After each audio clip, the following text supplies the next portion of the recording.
I'm Ben Meiselas from the MeidasTouch Network, joined by Wisconsin's Democratic Senator Tammy Baldwin, who's up for re-election in 2024. Senator, welcome to the show. It's great to join you. Thanks so much for having me on.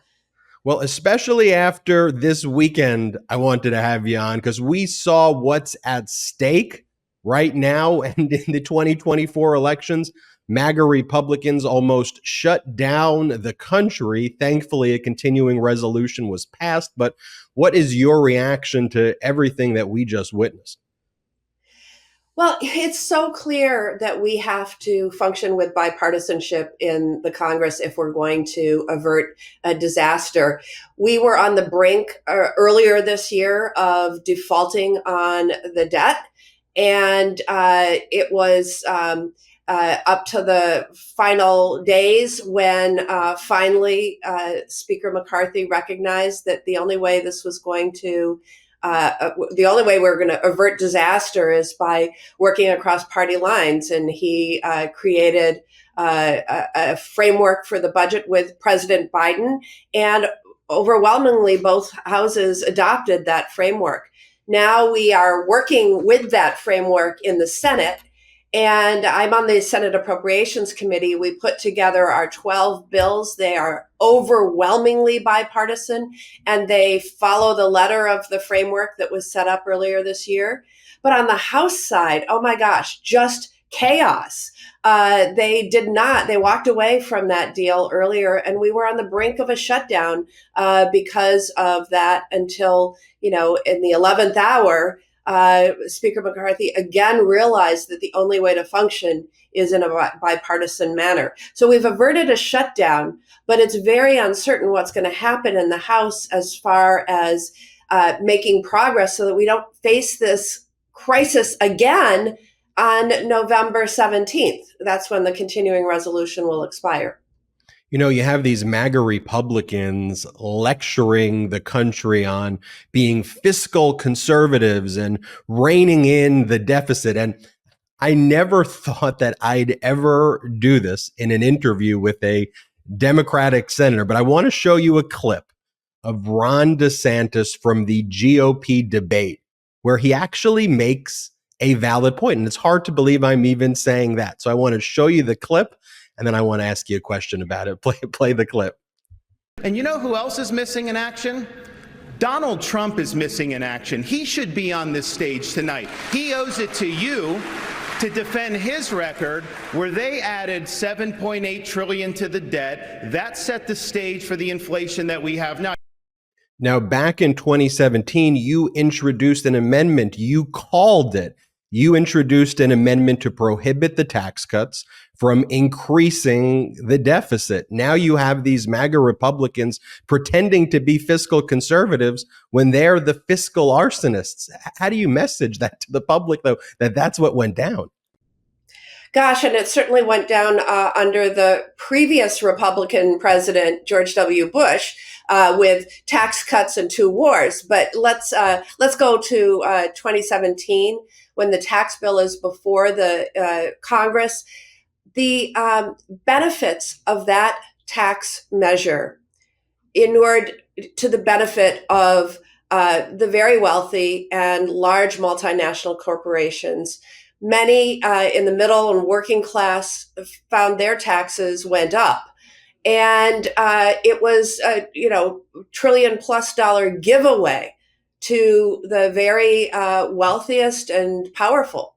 And we need to remind people that that is a big factor in where we find ourselves today. And I think that should be something that both Democrats and Republicans remind folks of. Couldn't agree more with you, but it seems that the MAGA Republicans, and going back to that clip of Ron DeSantis, while he says that, you see MAGA Republicans, governors in the House of Representatives and some in the Senate, although it's less in the Senate, really focused on trying to take away Americans' freedoms and seem to have like a full assault on our democracy. I think in 2024, it's an existential election where freedom and democracy is under attack. How serious do you see the threat to our democracy and our freedoms now? And do you think the people in Wisconsin feel that threat as well? So, starting with how seriously I take it, I was in the Capitol on January 6th. I know that the president, former president, called on folks to violently try to prevent the certification of the election and perpetrate the big lie. And it is a big lie. And we cannot forget how close we came to a catastrophe.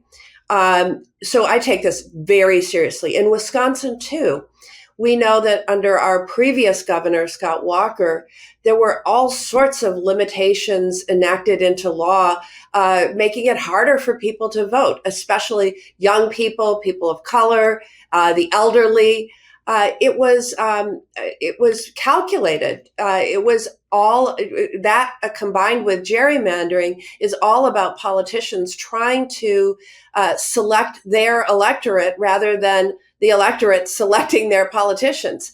And so we have a grave threat that I think is widely recognized in the state of Wisconsin. I would argue that we are probably the most gerrymandered state in the country, given the fact that almost all of our statewide elections are decided by a very slim margin, usually a percentage point one way or the other. And yet our legislature is 2/3 Republican, 1/3 Democrat in each house.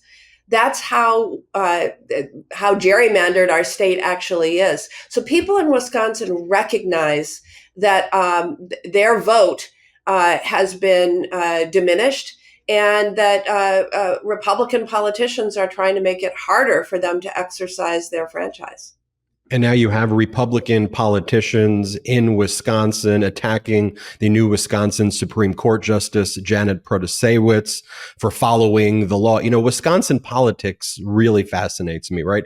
Yes. Especially at the Senate level. On the one hand, you have a very right-wing senator in Ron Johnson, who the GOP put $77 million into his last election cycle. I think he won by basically 1%. And ironically, or not ironically, focuses on the 1% billionaire class and fights imaginary battles with the woke boogeyman or whatever culture war issues there are. Then you have a pragmatic progressive like you who fights for workers, equality, for women's reproductive rights. So with Wisconsin being so divided, and you make a great point that the gerrymandering makes it tilt in one direction where it really isn't. How do you reach out to the voters, though, where you have such close elections? Well, let's start just by looking at how close races typically are statewide. Donald Trump won Wisconsin in 2016 by less than 1 percentage point. Joe Biden won Wisconsin in 2020 by less than 1 percentage point. And now last year, Wisconsin's other senator, Ron Johnson, won his reelection race by under 1 percentage point. So that's kind of the, closely divided state that we have. Strategy for me, show up, because showing up matters. Listening matters. I can't tell you how many times somebody will come up to me and say, you know, it's been a long time since I remember a U.S. senator coming around this community, especially a Democrat, right? But I show up, I listen, I take concerns with me back to Washington, D.C., whether it's fighting for our farmers and particularly our dairy farmers, because we're America's dairy land, or fighting for Buy America policies to make sure that we bring jobs that have been offshored back. And we're seeing that happen because of my successes, and fighting for working people, especially to have a voice at the bargaining table. Let's talk about farmers because, you know, Donald Trump just showed up in Iowa and he does the kind of performative thing he always does where he like signs a tractor, and says, look, I love the farmers. I love the farmers. But, you know, can you make the case that actually that performative stuff does not meet reality? And with President Biden and your policies, there actually is real action taken. Like if farmers actually care about really getting results versus the performative cosplay fascist theater show, whatever's going on, here's what's going down. Yeah, I have to tell you a story from my last reelection in 2018. I was having a farmer roundtable on a farm in Chippewa Valley, Wisconsin. And in the Chippewa Valley, this farmer brought around a lot of his neighbors, and we talked about the challenges that farmers, especially dairy farmers, were facing. And then I talked about the various reforms and measures that I was pushing to get passed or had passed already. And a reporter who was covering the event noticed a Trump bumper sticker on one of the pickups of one of the farmers who came to participate. And he said, "So you're a Trump supporter. What do you think of Tammy Baldwin?" And he said, "Well, did you just listen? We told her our concerns, and she's on top of each one of them, trying to create greater paths for prosperities for struggling dairy farmers, and supporting the biofuels industry so that we can have greater demand for what we grow." And so I'm not suggesting there's a lot of Trump Tammy voters, and this time, I can promise you, we're going to make them Biden Baldwin voters. But they do exist, and again, showing up, listening, and responding really matters.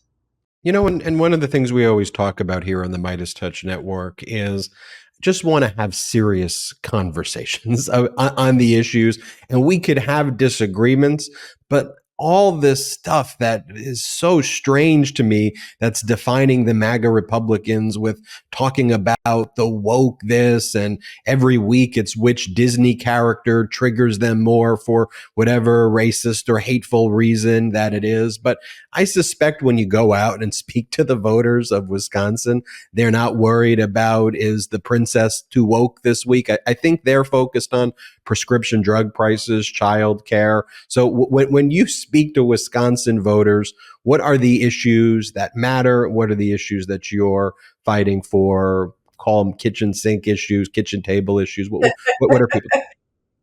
Everything but the kitchen sink. Yes. No, you've hit on exactly what people are talking about and focused on. And I'd add a couple of others, but let's start with, we have a child care crisis right now in our state. We have so many child care centers that didn't make it through the pandemic and couldn't reopen.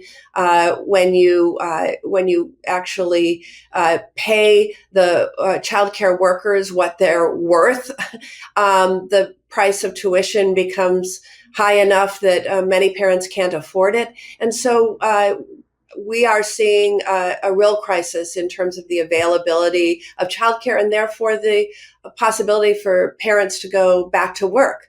And so it is a real crisis. And I can tell you I'm working very hard through both the Appropriations Committee, but also another committee that I sit on that deals with health, education, labor, and pensions, the HELP Committee, working on real solutions, long-lasting solutions. But we have a crisis right now. I would also say that the cost of healthcare, and in particular the cost of prescription drugs, remains a concern for those who are in the middle of it.